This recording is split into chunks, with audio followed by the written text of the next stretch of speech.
25 വർഷത്തെ LDF ഭരണത്തിന് അന്ത്യം കുറിച്ച് നെല്ലായ ഗ്രാമപഞ്ചായത്തിൽ UDF ഭരണസമിതി അധികാരമേറ്റു. മുസ്ലിം ലീഗിലെ മുനീറ ബാനു പ്രസിഡന്റായും കോൺഗ്രസിലെ NP രാമകൃഷ്ണൻ വൈസ് പ്രസിഡന്റായും തിരഞ്ഞെടുക്കപ്പെട്ടു.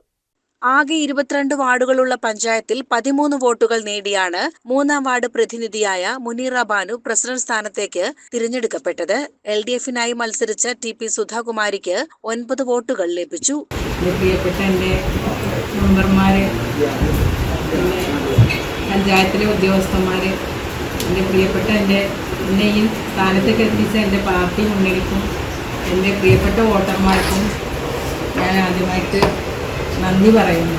നെല്ലായയിൽ LDFന്റെ 25 വർഷത്തെ ഭരണത്തിന് ജനങ്ങൾ നൽകിയ മറുപടിയാണ് ഈ വിജയമെന്ന് മുസ്ലിം ലീഗ് ജില്ലാ അധ്യക്ഷൻ മരക്കാർ മാരായമംഗലം പറഞ്ഞു. മാർക്സിസ്റ്റ് പാർട്ടിയുടെ സ്വച്ഛാധിപത്യം, അഹങ്കാരം, ധിക്കാരം, തൻപ്രമാണിത്വം, സ്വജനപക്ഷപാതം, ജനങ്ങൾ ഒന്നായി കാണുന്നതിൽ അവർക്ക് പറ്റിയ വീഴ്ച, അത് ഒരു കാരണവശാലും ഞങ്ങൾക്ക് സംഭവിക്കില്ല. ഞങ്ങൾ വോട്ട് ചെയ്തവരെയും വോട്ട് ചെയ്യാത്തവരെയും ഒക്കെ നന്നായി കണ്ടുകൊണ്ട് നെല്ലായ പഞ്ചായത്തിൻ്റെ സമഗ്ര വികസനത്തിന് ഇവിടെ നിന്ന് അങ്ങോട്ടുള്ള നാളുകളിൽ ഇന്ത്യൻ നാഷണൽ കോൺഗ്രസും മുസ്ലിം ലീഗും ഒറ്റക്കെട്ടായി നിന്നുകൊണ്ട് ഒറ്റ പാർട്ടിയെപ്പോലെ നിന്നുകൊണ്ട് 5 കൊല്ലം നല്ലൊരു ഭരണം ഐക്യജനാധിപത്യ മുന്നണിയുടെ കാഴ്ച. പ്രസിഡന്റായി തിരഞ്ഞെടുക്കപ്പെട്ട മുനീറ ബാനുവിനെ നേതാക്കളും പ്രവർത്തകരും ചേർന്ന് ഹാരമണിയിച്ച് സ്വീകരിച്ചു.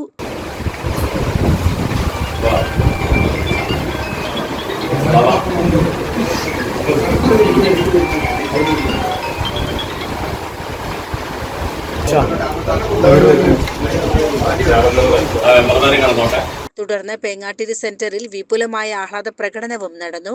കോൺഗ്രസിലെ NP രാമകൃഷ്ണനെ വൈസ് പ്രസിഡന്റായും തിരഞ്ഞെടുത്തു. 16-ാം വാർഡിൽ നിന്നും വിജയിച്ച അംഗമാണ് NP രാമകൃഷ്ണൻ.